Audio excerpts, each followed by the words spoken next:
So I'm a little under the weather today. So if I sound a little congested, you know, I'm gonna try to avoid too many sniffles or weird sick moans, We were going to replace you with an AI bot anyway, so which would very appropriate for this episode. yeah. Well, I've been re-upping that subscription to the Chat GPT, and it's like, okay, if we can just get the voice, modulated a little bit, we'll be fine. You're replaceable, is what I'm trying to say. I know we are. I know we are. And I've never I been didn't more say we, I terrified. said you, just We've to be never. clear.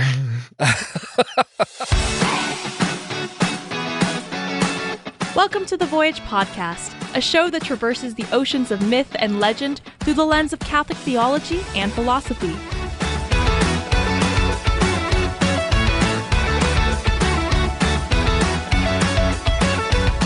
Come aboard as we set sail in pursuit of the heroic life and Christian virtue, with your hosts, Mike Schramm and Jacob Platty. Welcome, everybody, to this episode where we are going to be talking about a little bit. I don't want to go too deeply into the AI thing. It's really not the main point, but it is a nice, we'll just say a nice vehicle to what we're going to be talking about. So, honestly, an AI would have done a much better job than that, for one. it would have And been for less two, self-referential. the AI, well, no, I'm just talking about the delivery. I mean, you're still getting there, Mike, right? I mean, but the AI is the fun part of this conversation. So you can try to drag us You mean into virtue ethics is not the fun part? Are you kidding me? Has anyone ever said virtue ethics is the fun part? That's me desperately when I'm trying to talk to my kids. I say that. Come on. No, kids. It's fun to do the right thing. Always. Hasn't anybody ever read Aristotle? Okay, that's me screaming into the void. Has anybody ever read Aristotle? Virtue ethics is the fun part. Yeah, I know. I'm you can't talk about AI, or you can't have a conversation in which I'm participating that brings up AI, in which I'm not just going to throw out constant references to like Terminator or RoboCop. I've tried to anticipate that.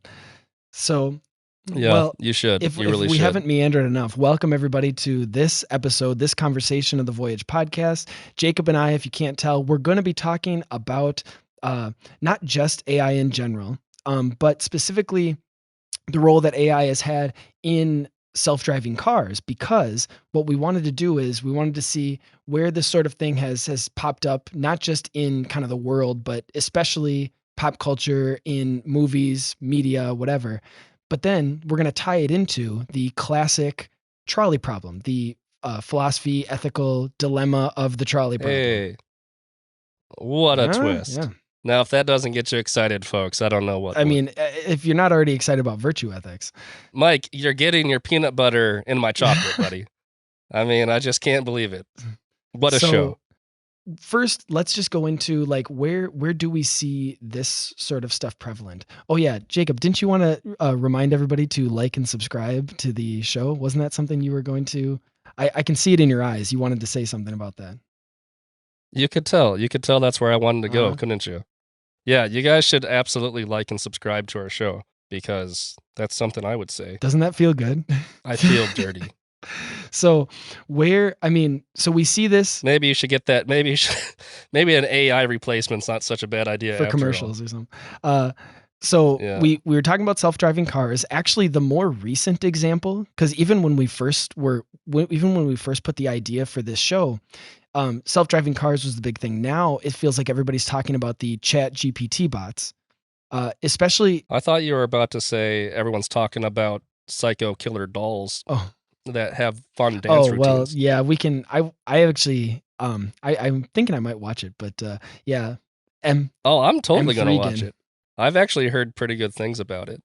I mean, that opens up a whole rabbit trail about, like, we'll get there, because frankly, I have a long history with horror movies in my life, and it's a really interesting question as to like what's the Christian's relationship with horror movies. Without having seen it, I don't want to go beyond my familiarity with the movie, but it definitely seems like a really good example of the kind of deontological ethical approach, right, of following the commands, right? Because isn't that what the doll M3 Megan gets, is a command, and so it's following that to disastrous conclusions. Is that kind of the premise? That seems, yeah, I mean, that seems to be the premise to me based upon the other so the trailer. ChatGPT, but why it's been coming up a lot, especially in my field too, is a lot of professors have been talking about papers that are being written by it, and what is what's the approach from the professor's standpoint.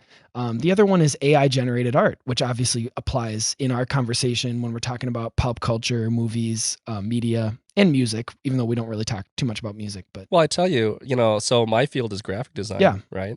And, for a pretty good while, I felt relatively safe because it seems intuitive to me that the human eye was necessary for, whatever, recognition is proper that design recognition layout. and There's we like to think that we're irreplaceable, that artistic sense cannot be regulated to an algorithm. or a formula, right? Yeah, I feel pretty naive in that judgment at this point. I am cynical, man. I am not. I've seen way too many movies that detail how this go. And honestly, I've been having this conversation with people for years where everyone always is like, it's like AI is going to take everyone's job. Yeah. Right. And I was having that conversation even before the self-driving car thing happened. When the self-driving car thing happened, that conversation started, that's when I was positive AI was going to take our jobs. But then I still thought that I was still relatively safe. Yeah. But I don't really feel that way anymore. And the pushback is always, there will be new jobs that replace the old jobs. Yeah. And, we can't that require the critical anticipate, thinking and that sort of thing. how our commercial sector will just evolve and what type of jobs will evolve, based upon the new context and things like that. And I am just not at all convinced that on the face of it, the amount of jobs that can be taken away with AI. Can we adapt fast enough? Is that kind of... Yeah, can we adapt fast enough, right? And it also strikes me as a very, very bifurcating reality where it's like, okay, so there'll still be cement pourers and plumbers, and then there will be white collar tech geniuses. And where does everyone else, who works between those the whole two diminishment options, of the middle class, which you don't see come up which as is much, kind of a big kind of issue nowadays. It's right? come up, but outside of this conversation. So it's interesting the connection you're making too. You're probably just wishing that you went for a more practical degree like theology or philosophy, right? Isn't that what you're probably? If only I had gone for the traditional practical degrees like philosophy and theology. Oh, Mike, we won't need teachers in the future. I mean, come on, buddy. In the future, it's just gonna be like a desk, but then in the middle of that desk, there'll be like the half humanoid robot body of like a faux teacher that just chat GPI or whatever it's called talks to the class and good just luck responds teaching with them the how to press appropriate... play on a touchscreen like me. Nobody does it like me, so yeah, right. With that little we'll flair. See. Okay, anyway. So that's kind of our. I mean, again, and we'll kind of circle back to the general AI stuff. Like I said at the beginning, this isn't meant to be an AI podcast episode. This is more how does it fit into the movie, media, pop culture, and then to the traditional trolley problem. So that's what I kind of want to go through. At this point, your audience is feeling the bait and switch, because I'm sure that when they read the headline AI trolley episode, they're coming for the AI, and you're sitting here saying we're not really going to talk about AI. We're going to talk about deontology. It says trolley problem. So I mean, anyway, what is the trolley problem, Jacob? Yeah, let's get to the trolley problem. All right, so the trolley problem. I haven't actually revisited this in a long time, but it's such a, I'll hold your hand. It's fine. Foundational, foundational. I think I still got this. The trolley problem is basically a question of you have a trolley. It's lost control and it's full of passengers, and it's careening down the tracks. And there are some pedestrians that it's going to, a pedestrian that's going to collide with. And the basic question is if you had the means of making a choice here, would you allow the trolley to careen through the pedestrian and potentially save the lives of the 10 people on the trolley, or would you remove cause the trolley to crash in order to save the Let me pedestrian? just in other words, let me just gently redirect a little bit. So go for it. I mean, it's very similar. So it's like you said, it's on this track. It can't be stopped, and it's going to hit like 5 people, and they can't get off the track. So you can't just shout at them, "Hey, move out of the way!" But they're tied to the track or whatever. And you're actually off the trolley. You can pull the lever that moves the track, and by pulling the lever and moving it off to the separate track, there's one person on that track. And so then you're pulling the lever, which causes the trolley to then go onto the other one and hit the other person and kill that person, as opposed to the 5 on the first track. And so now it becomes and this is why, which, I mean, did that really add to my synopsis? It's still fundamentally a choice of, do you kill many people or do you kill one person, and what's the metric by which you judge? I mean, sure, but anyway. No, I guess you're right. I mean, listen, I get it. Yeah. You know who would have gotten it right the first time, Mike? The AI bot. The AI bot would have gotten that just right. The AI bot would have been even more robust than you. They would have looked it up online. The AI bot would have. And to be fair, there have been so many permutations of it that it's easy to sort of get lost track in terms of, well, this wrinkle was thrown in, this factor was thrown in, this was thrown in. But it starts off with this basic, you pull the lever, you save the 5 and kill the one, or you don't pull the lever, you kill the 5 and you save the one.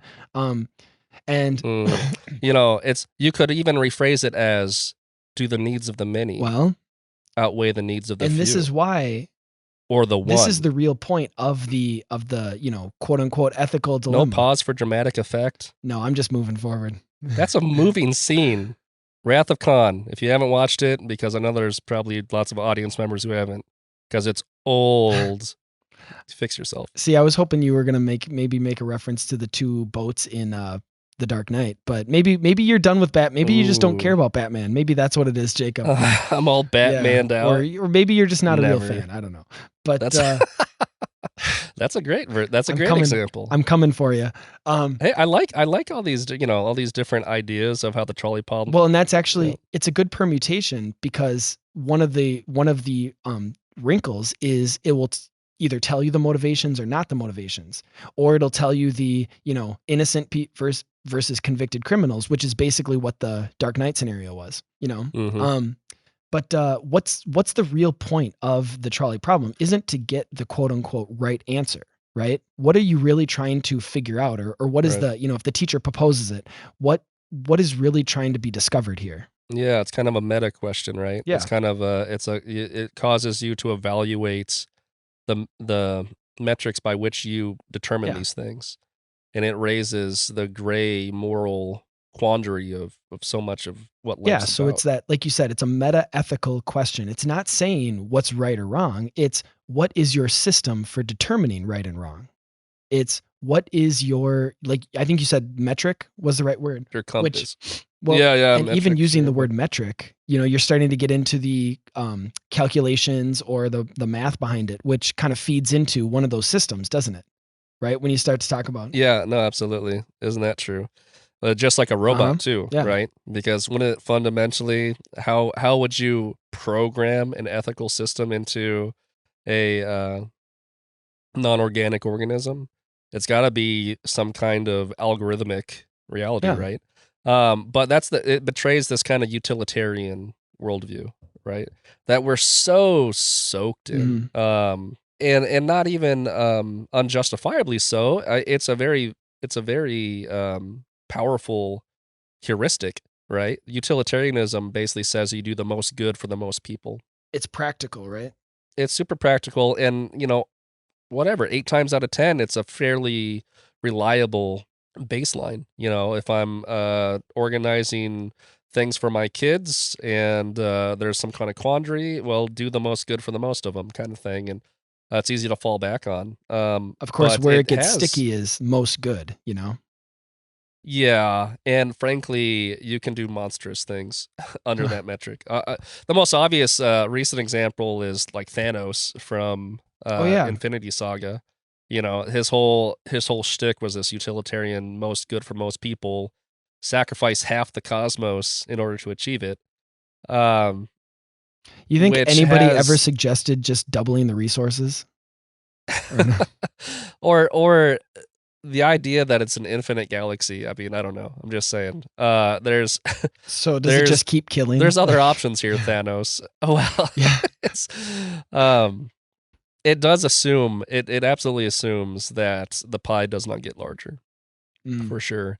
It also assumes that doing the good for the most people is worth any price, which is going to conflict with other ethical systems that we're going to discuss. Well, but utilitarianism is a good starting place for this. I think it's where people's heads go when they go to that's the first stop they want to try. The first key they want to try in that lock is the utilitarian one. Is there a way to gauge what the most good for the most people on the surface? Yeah, there's a simplicity to it, which I think once you peel back those layers a little bit, not only do you realize, like you said, it's more complicated in terms of what is most good, but even what we're going to come to find is it doesn't even have to be like an arbitrary criticism, like, oh, it's wrong because, Christianity says it's wrong, or the church says it's wrong, or I feel like it's wrong.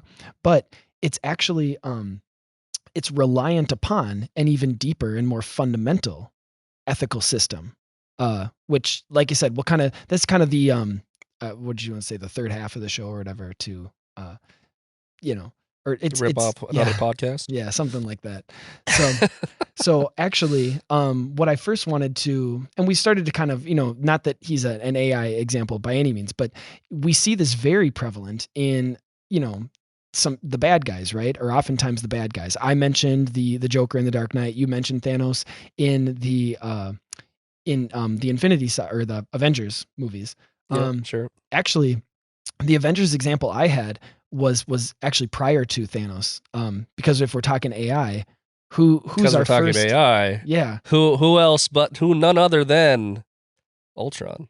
Yeah, and I mean that's we see that same. I don't have like the quotes off the top of my head or written down in my outline, but you get that same sense of, oh, humans cause all of this negative, all of this bad, and so to do the most good, it means get rid of the thing that's causing all the bad. Humans, yeah. Oh, absolutely. I mean, and that's an old chestnut, right? Yeah. Well, and that's actually kind of like most renegade AI movies come down to that. Yeah. So if you go back to Terminator and Skynet, it's like it's a defense system.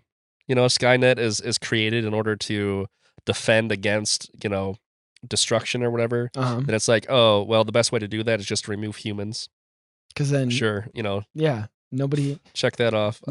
Or how about no human can experience pain if there's no human alive to experience pain. So it's like the Matrix. Matrix is another classic example of this, where we're here to live with humans or whatever, but humans don't know how to run their own lives well, and we're having friction here, so we'll just give humans what they want by turning them into batteries and plugging them into matrices.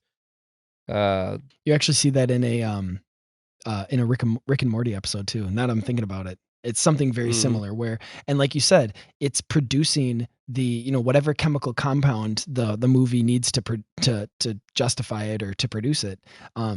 It's like you're still doing the good in the sense of experiencing pleasure or giving pleasure to the human batteries in the Matrix example. I'll tell you, I spent this weekend really sick. I'm pretty well recovered. A reason why I should probably just be replaced with AI. This I was actually going to call this unreliable meat sack. I was going to call it divine justice for missing our recording on the other day. Yeah, that's true. Divine justice. That's Mike believes in karma, everyone. But yeah, look at how unreliable I am.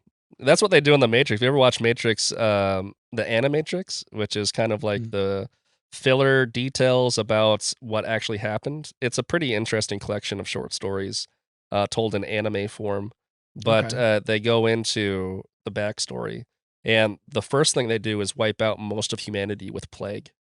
Yep. fun fact. Yeah. That would work. I'm telling you guys, the more we shoot for AI, it's gonna happen. It's gonna happen. We're gonna get taken over by robots.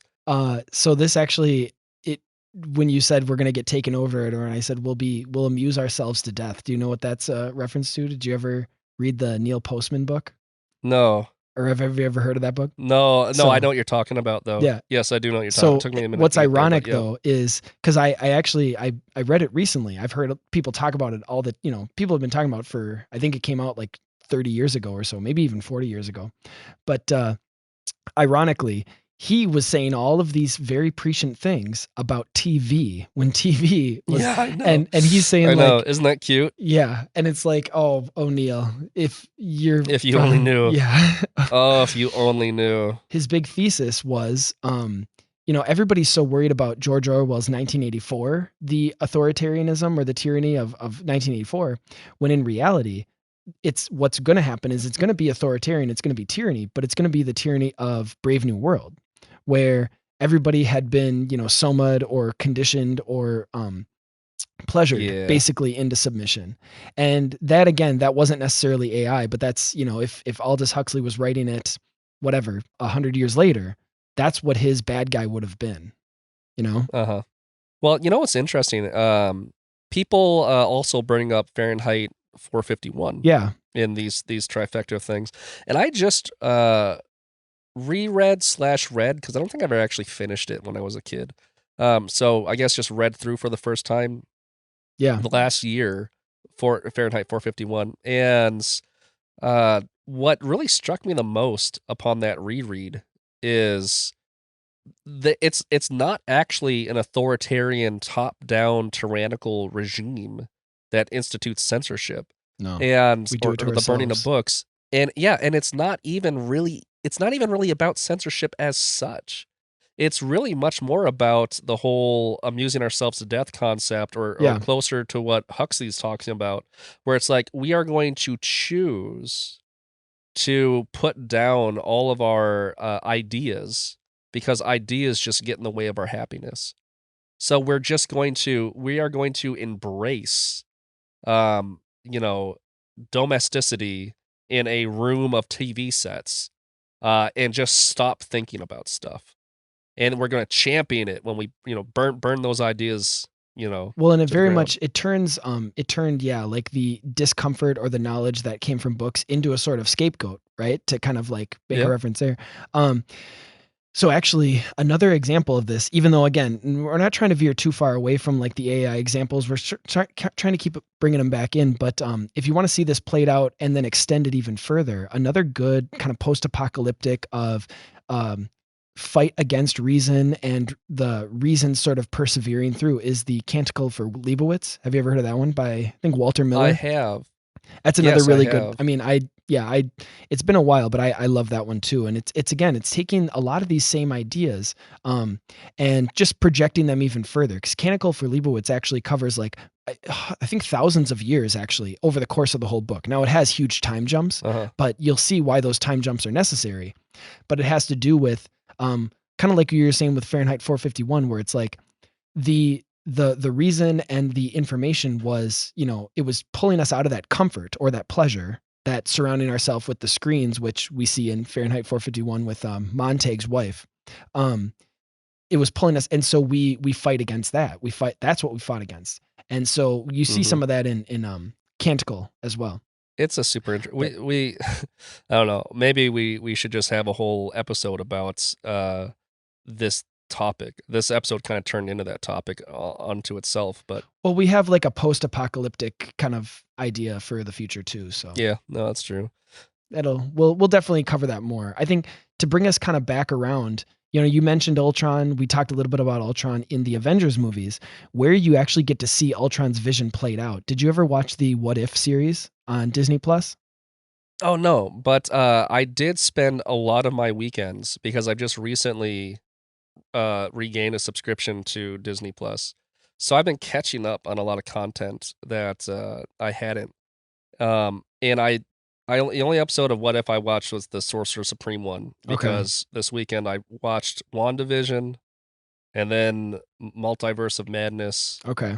And then I saw there was a What If about it, so it felt like an appropriate So grouping. Actually, one of the big story arcs of What If season 1 is this idea of Ultron winning. So, obviously the whole concept of What If is, well, what if this thing had happened differently that you're all familiar with in the Marvel movies? Mm-hmm. So it takes the Age of Ultron movie and it says, well, what if Ultron wins, and actually gets to play out this vision, but now it's not just on Earth. No pun it intended. Extends.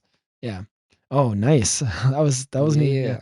So, but that's where we get to see again, this utilitarian mindset unchecked, completely unchecked, when it comes to, again, on the surface, very simplistically, oh yeah, doing the, most good for the most people, for the biggest number, or most pleasure for the biggest number, or whatever. So I did also watch, I really just laid in bed all weekend, folks. But I also watched Loki. Oh, sure. And we're going to have to do an entire episode on Loki. Probably can do many episodes. Yeah, on we've Loki. got I think our time episode is going to be going to incorporate a lot of stuff from Loki for sure. Raises so many interesting examples of what we could talk about when it comes to fate and free will and providence and things like that. Yeah. But ultimately, it's also it's revealed that the kind of main antagonist of that is making decisions on behalf of the entire multiverse for their greater good, right? And at the expense of, populations within that multiverse, right? And that's as far as I'll go without spoiling it for people or whatever. But that, in other words, the big motivation behind the antagonist of Loki is this utilitarian trolley problem mentality. Well, and that's just it is like, even though, the and I don't know if so the original, like, I guess you'd say author or creator of the trolley problem, she was a philosopher named Philippa Foot. And I was trying to double check and go back, because does she ascribe to a utilitarian or a deontological or a virtue ethic mindset? I couldn't find very quickly and easily, and I couldn't remember. But it's interesting how, again, in one sense, the trolley problem isn't trying to like tell you a right answer. It's just wanting you to better understand what your own ethical system is. Yeah, interrogate your ethical presuppositions. And yet, if it takes, more than 5 minutes of reflection, hopefully you can start to see how problematic the utilitarian mindset is when it comes, like, it has its limits. If you throw yourself into it completely, right? Oh yeah, I mean, and it's like way before Thanos. It's funny, way before Thanos came up with killing half the galaxy, I came up with that first, Mike. I came up with that first. I did. Yep. All the way back in high school, I was having philosophical conversations with people about, this or that.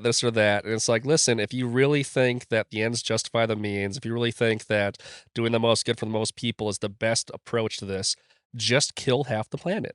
Kill half the planet. Do you understand how many problems you would solve? And there was, if you just killed half the planet. Kevin Feige was in the corner writing on a little notebook, like, where are my royalties? Yeah. Yep. Exactly. Which, of course, ironically, that's the real ethical quandary that I want to focus on this episode. And we keep going back to Thanos as if, like, again, in the movies, he's presented as like the utilitarian, even though in the comics, it's a little bit more complicated than just strict utilitarianism, which in the comics, it's not even.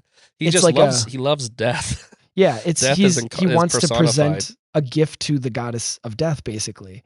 And so, And so there's actually, that's actually even much deeper. It's way deeper than what the movies present. Obviously you can't get into all that because they haven't really built that up in the movies, but that's actually a much more interesting backstory than what's given. Well, this utilitarian argument is so rote, frankly.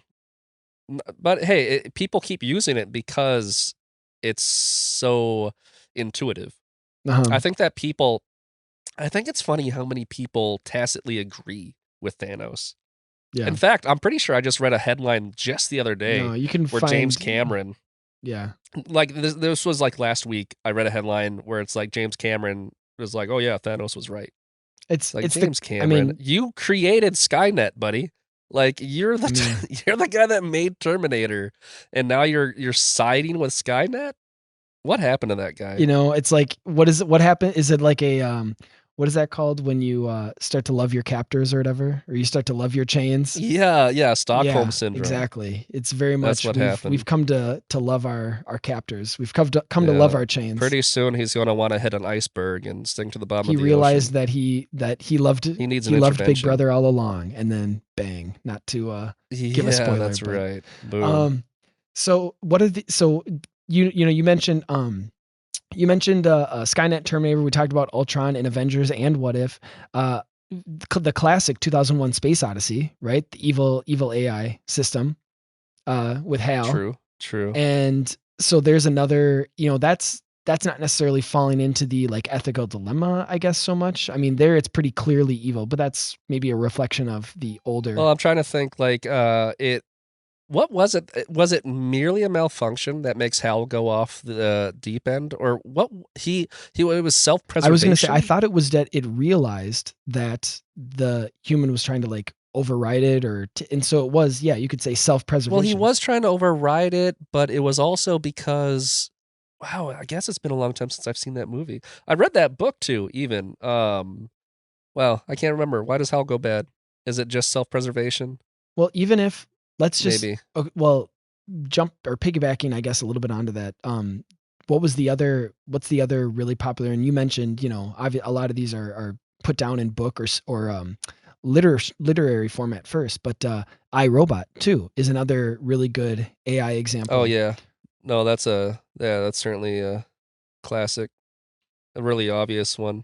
And so like, oh, go ahead. Yeah, go on. Well. No, you should go. I, Robot. Go on, Mike. Just go on. So, and whether you're talking the original story or the Will Smith movie that was made, I guess it's probably been almost 20 years now. But have you seen the Will Smith movie of I, Robot? Yeah, of course. So, yeah, no. But where we get one of the important contributions of that story is we get the laws of robotics, right? Isaac Asimov, the author of the original story, has those laws of robotics, which actually kind of ties into. So we've talked a lot about utilitarianism. The next one that I wanted to go into, and this is another important aspect of the trolley problem, is the other ethical theory that, like you said, is so pervasive we don't even sometimes realize it, or we can't. Sometimes we almost can't break free of it, which is deontology, or sometimes called Kantianism, because it's associated with Immanuel Kant. Do tell. So, well, please, yeah, by all means, just let me. So the idea. So, well, I can take a crack. No, so we'll just do a repeat. I'll take a crack, and then you can correct me and replace me with absolutely. a robot. Yeah. So deontology is basically just following the rules. Yeah. Right? Hey. Like deontology Gold star. Did I do it? I did it? Yeah. I did it. Yay. So the first part of the word deonto, it comes from the word for duty. And so, yeah, it's doing things out of obedience or doing them as a duty, is what deontology is based off of. But like we said, it's called Kantianism, probably more popularly, because it's so identified with the philosopher Immanuel Kant. Yeah. This is his like second imperative or something like that. Well, are you going back to the laws of robotics or ethical? Categorical imperative. Categorical imperative. That's what category. Okay. Yeah, that's what you're talking about, right? Yeah, like I'm a little rusty on my Kant. But basically, it goes: if you made this rule for everybody, then it's okay. So yeah, if you can if you wanted everyone to follow this rule and you didn't like the result of that, then that's not okay. Yeah, so you can even see how when you say like for everybody, it does sort of like tie into the utilitarian of like most good. Yeah. These are both very enlightenment based. They're two sides of the same coin, basically, is what we kind of want to illustrate over the course of this conversation. And John Stuart Mill was writing shortly after Immanuel Kant. I'm sure he was inspired by or influenced by him. And he's basically, maybe John Stuart Mill is to Kant what Aristotle is to Plato. I hadn't thought of that before. I'd have to look into that before I can confirm or, based on just my own kind of informal study of it. If you were an AI bot, I would have already known the answer. Yeah. So the laws of robotics, how do they tie in, of course, is this is a universal rule, right? It's applied, and the robots have to be obedient. They have a duty to those laws of robotics. And so one of the big story of iRobot is it's investigating a murder. Did this robot break the law of robotics, basically? And so that's kind of what the main thrust of the story, at least, and again, I sometimes I'll mix up the written and the movie version, but I know at least in the Will Smith version that most people are familiar with, that's the big part of the story is he's investigating. Yeah, well, it's kind of it's a mystery because the additional question is how is that even possible? Well, that's that. But what are I don't know if I can name all three. I know it's like I cannot hurt humans. One is what? Always do what I'm told or something like that. Oh, they'll follow your programming or whatever. I don't. Yeah, honestly, I mean, it wasn't like what the rules weren't entirely relevant, so I didn't even. I just remembered the. Yeah, I'd have to go revisit what they are.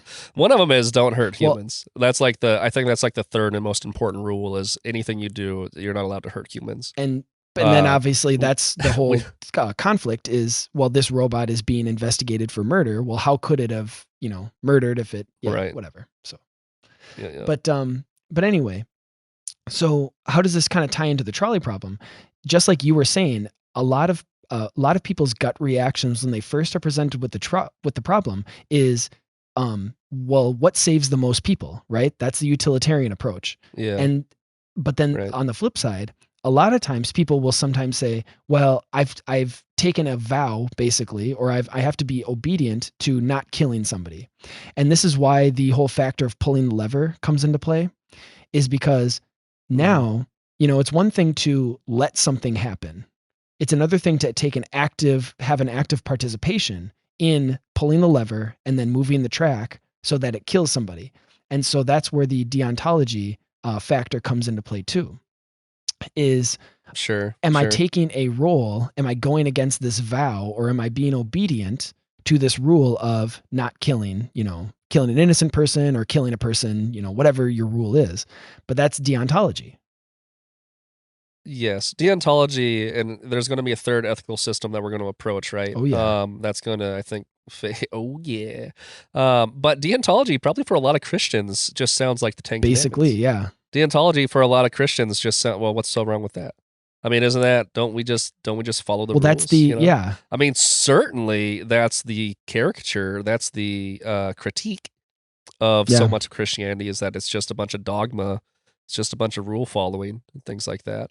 I think that saturated our culture so much. That's why you see such a pervasive decline in Christianity, is that it lost all of its vitality and turned into a deontological system. Basically, you question the virtue of obedience, which any Christian hopefully would recognize is not the highest virtue. Wink, wink.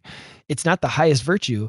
And so, like you said, you have Christians who are saying, well, wait, if the only reason was out of obedience, then shouldn't these other virtues, and they wouldn't have used this language, but shouldn't these other things supersede it, right? Even if you, I've heard, well, maybe, yeah. I've heard some atheist critiques where they've said, even if you could demonstrably prove that we are created by God for this purpose, that would still not necessitate that we are obliged to obey. Okay.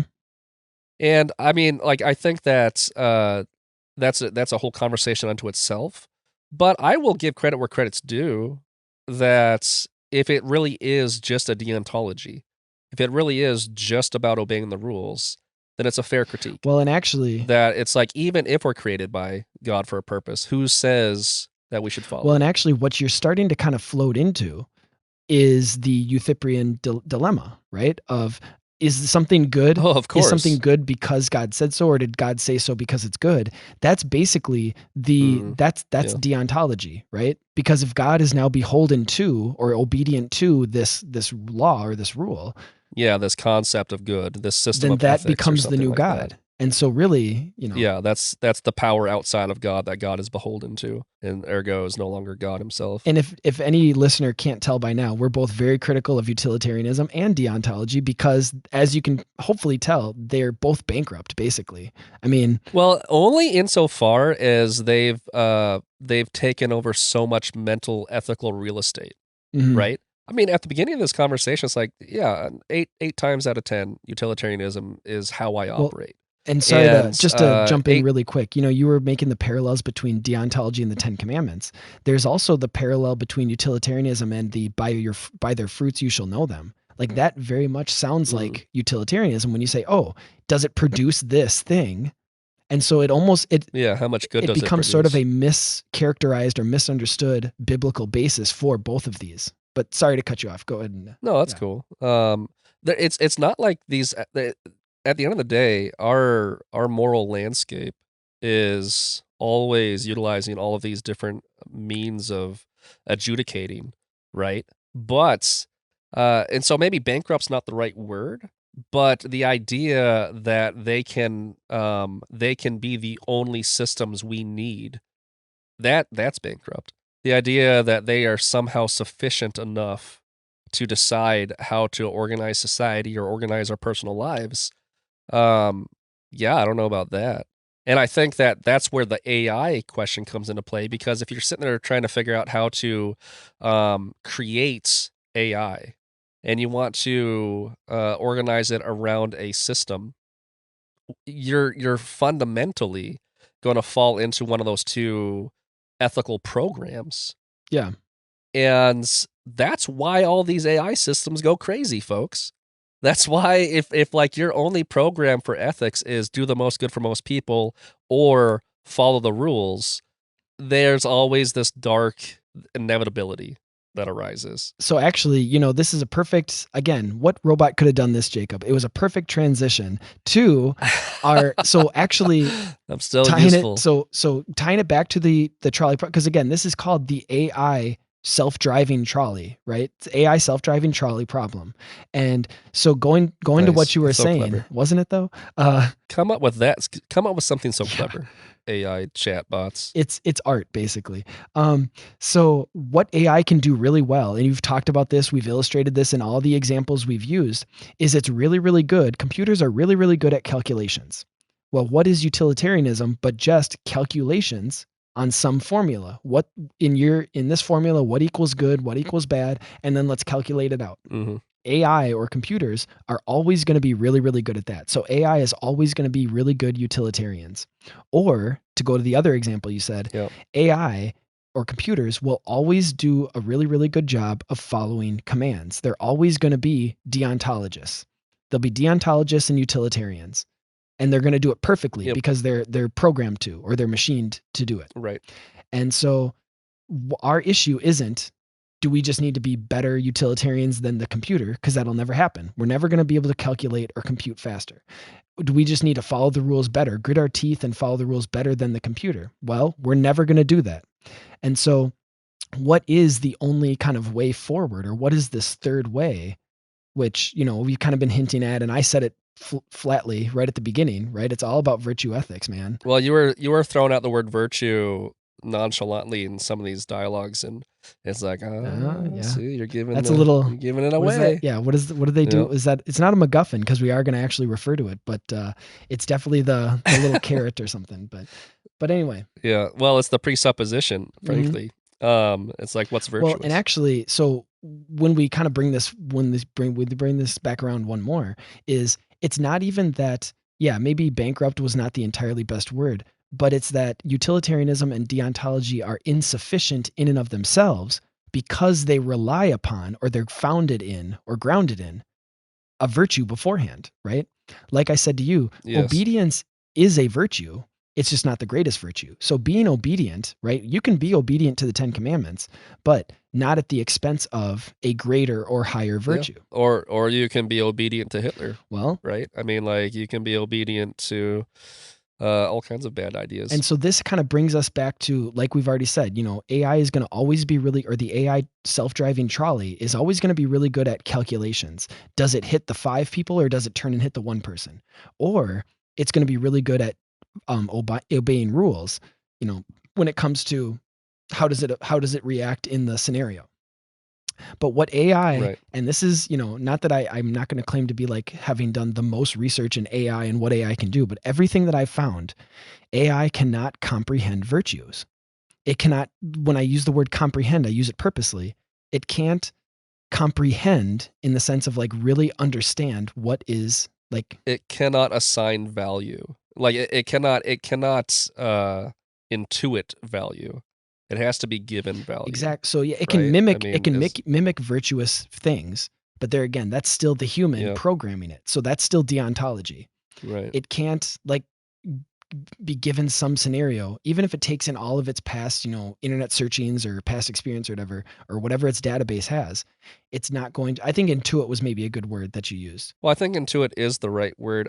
So a great example of this philosophical quandary is Data from Star Trek Next Generation, right?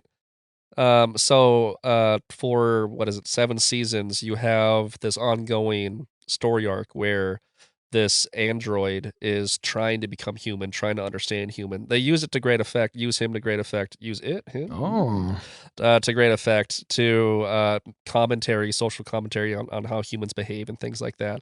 Frankly, it's holding up they cheat all the time. It's holding up like a mirror, sort of, is what Star Trek's trying to do. Like, hey, it's almost like, sorry, go ahead. They cheat, yeah. No, it's just that they use him to just try to like raise questions about human behavior. Sure. And they do a good job because humans will humanize, other things. We humanize our animals. We certainly will humanize a robot that looks like a human. And Data is a fan favorite character, right? Data is a great character. He really elevates the show. And they really have their cake and eat it too. With it's him, very convenient. Where, he will behave like a human when it's convenient for the plot, and then he will regress back to being a mere android who doesn't understand human behavior when it's convenient for the plot. And that's basically how it goes. And by the way, sorry to cut you off again, Jacob, but for another example of Jacob being older than me, I did not watch this version of Star Trek, but my dad did. So I remember my dad watching it. So there's another way to make Jacob feel old. Because I'm not even that old. It's just a joke, really. I mean, I am older. I am definitely your senior party here. But you should respect me as such. But yeah, you never watched that? So I mean, I watched when it I with say my mom I watched parts of it when like my dad had it on. That's what I'm saying. I wasn't like I sat down to watch Star Trek. I remember my dad watching Star Trek. So that's and it wasn't the William Shatner one. It was the Sir Patrick Stewart version. I had VHS sets of the original. Yeah. But it wasn't the complete series. So I had a number of episodes, and then I had the movies. Okay. With William Shatner and Leonard Nimoy and I did watch the DeForest Kelley. No one includes DeForest Kelley as Bones in the trifecta anymore. But DeForest Kelley was an integral part. Yeah, right? That's how it feels to me. He's like my favorite character in the entire original show. And people always just give all the love to Kirk and Spock. But it was a trifecta. You said something earlier that I wanted to actually kind of add on to. You said how we humanize, like we just can't help it, right? And it's appropriate even. So we actually 2 other examples that we haven't gotten to yet that are perfect. They illustrate this really well. Is did you ever see? You remember the Steven Spielberg AI movie with Haley Joel Osment and? Oh yeah, so that's How did we have an entire episode about AI and just not even bring up the movie AI until the last? Because there's no trolley problem. That's why. Well, and actually, so there, that's obviously, like you said, kind of with Data, but played out in a child and in a whole movie. What does it mean to be human? Right? It takes a non-human thing. Yeah. For us to see what it means to be human. Same thing with. Right. Did you ever see the movie Bicentennial Man with Robin Williams? I remember that one too. It's been a long time since I saw that one, but absolutely. The significance that's like AI before AI. Well, that's just it. Is like because it was so the concept we were just like kind of grasping in the dark, and it was almost like making a talking animal. Only now it's a robot. But what's significant about that movie specifically is, do you remember what happens right at the end? With the Robin Williams Bicentennial Man. Let's see here. I mean, by the end of the movie, he's like had to like replace all of his parts or something. Well, so what the why I'm bringing it up is because he's declared the history's longest living man. And so the significance obviously is this was something built as a robot, built as AI, but now we've declared him, we've made, this character man, we've called it human. And so to your point of we humanize AI, we did that literally in the movie. Literally. Well, because isn't he replaced with like organic material? Isn't it? No, there is kind of a scene towards the beginning where they talk about like updating his software because there was like a glitch, and that's why he was able to rationally think or whatever. Which actually that kind of makes me think of like it makes me think of something aside from this that we're not going to go into. But just to stay to our whole point of, when we talk about what AI can and can't do, and what we can do and sometimes can't help but do as humans, it's not just to impose our humanity onto things, but it's to comprehend these ideas, these abstract, like in this case, the virtues. And that's what, going back to the trolley problem, when we talk about what is your meta-ethical like way of answering this question, it's not about falling into the utilitarian camp. It's not about falling into the deontological camp. It's what is the virtue in question here, right? Well, and I know that we're running out of time. Like there's just so much to talk about when it comes to this conversation. But here's what we really need to get to is this idea that ethics is not ethics for ethics' sake, but that it's it's the virtue of becoming one with God. It's the virtue of becoming like God as we were created to be, like in his image. And so what is good is defined by God, right? And so that's where you kind of get this deontological kind of spin on things. Yeah. But it's fundamentally more personal than that. It's fundamentally more about becoming at an ontological level what it is that we're supposed to be. Look at this. It's like I know for a fact you didn't look at the outline, but you are just falling right into my trap every time. It's like it couldn't have segued into part 3 better. And I know that you did this on accident, but I'm okay with it. That's true. If there's one thing you can rest assured, it's that I'm never going to read your outlines. So when it comes to, you said you liked the word intuition earlier, right? And I do think that that's fundamentally what elevates us and what differentiates us from being meat machines, right? There's this premise in materiality or materialism that we are in fact AI ourselves, right? Ultimately, and this conversation goes all the way back. I mean, people were who was it? I mean, philosophers were talking about this back in the 18th century. This idea of are we robots? Well, and if we think robots were coins, actually, I thought, and maybe they didn't use the word. I thought robot, you were going to use the whole ghost in the machine, which goes back to, I mean, even if he didn't coin the term from Descartes, but I mean, the idea goes back to Descartes, which you're talking 1600s then, I think. Sure.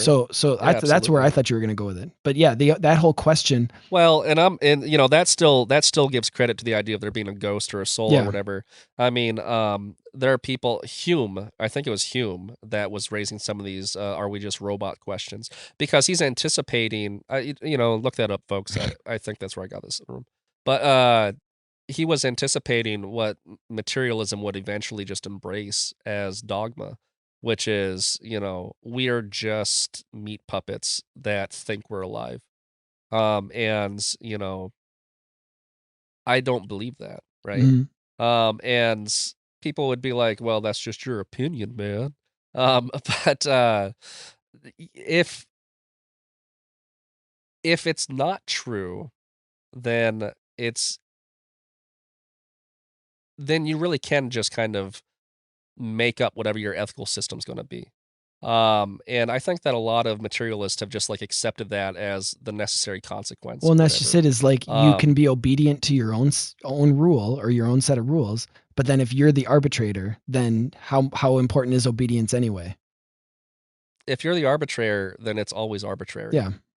Hey, how's that for a t-shirt? So really what you're saying, you said ontological before, and in my notes it says let's get metaphysical, because the real Metaphysical. Christian basis for morality isn't about just following rules, like you said, even if God says them, like the Ten Commandments. It's not just about doing, the quote unquote most good, because how do you define what good is in this case for the most people? But it's that morality. Yep. It's the philosophical phrase is that it's convertible with being itself, that it's convertible with existence. Mm-hmm. And so something is considered more or less good to the degree that it more or less exists or participates in the ground of existence, which in classical theism, that's God. God is the ground of being. And so something, to the degree that it participates in it, like you said, participation in God or theosis, that's what makes it good, or if it doesn't, less good. Well, absolutely. And, I think that it doesn't even have to be like dusty and abstract.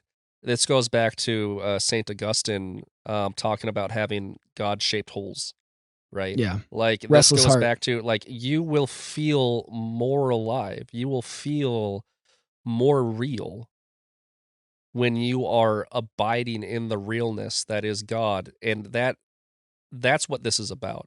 It's not about following rules or doing good. It's about being what you were designed to be. And the satisfaction that is gifted us by virtue of our existence, so long as we are existing well. And that means to be in a relationship with God. That means to be unified to his will and to operate with him and be operated by him in this self-giving kind of yes, way. and you said be what we were designed to be, which sounds very similar to programmed to be, right?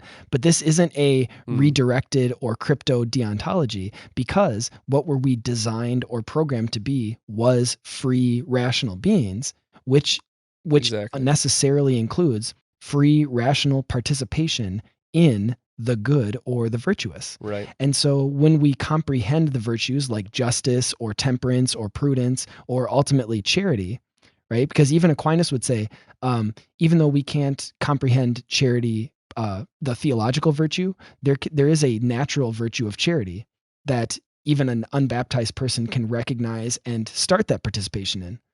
Not the same thing as the theological charity, but this is just building off of Aristotle's virtue ethics. Like I said, he would have focused more on prudence, justice, fortitude, and temperance. But Aquinas just sort of baptizes that, you could say, or the Christian tradition baptizes. Well, St. Paul talks about it a little bit in Romans, about Gentiles being a law unto themselves who have the law of God written in their hearts, right? He seems to be implying that there's this idea that people are fulfilling the will of God by virtue of how do I want to phrase that or finish it? But basically, it's not about just following, like, oh, you have the law, good for you. Like, oh, you have deontology, good for you. But there are people who are outclassing you in their heart, right? Because they're virtuous. They're not just following the law. And that goes back to right at the beginning when we were talking about the joy is in the virtue itself. It's not just I get my cookie because I followed the rules, or even if that cookie is, heaven, so to speak. It's not actually we haven't even talked about The Good Place yet, but The Good Place has a really good episode on the trolley problem. Oh, yeah. And they use the phrase moral dessert, but it's basically the same thing. You're not just gritting your teeth and bearing the virtuous commands in this life to get something, because then it still becomes selfish. It's the virtue itself is its own reward. And in one sense, you could say that takes grace to really get it. But on the natural level, we can start. I mean, Aristotle started to see that, even if, he didn't see it perfectly. Well, there's this spiritual organ called the noose, right? I don't know if we brought that up in this show before. No. It's perfect to bring it up in the last 2 minutes, by the way. Let's bring up the news in the last. But basically, it's our spiritual sight. It's basically our spiritual comprehension, right?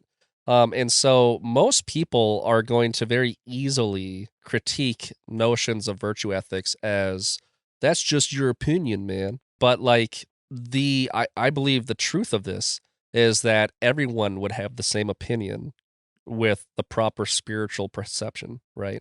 The eyes to see and the ears to hear. And that if you have faith, if you trust that that's true, you can cleanse that perception and experience the moral dessert, if you will.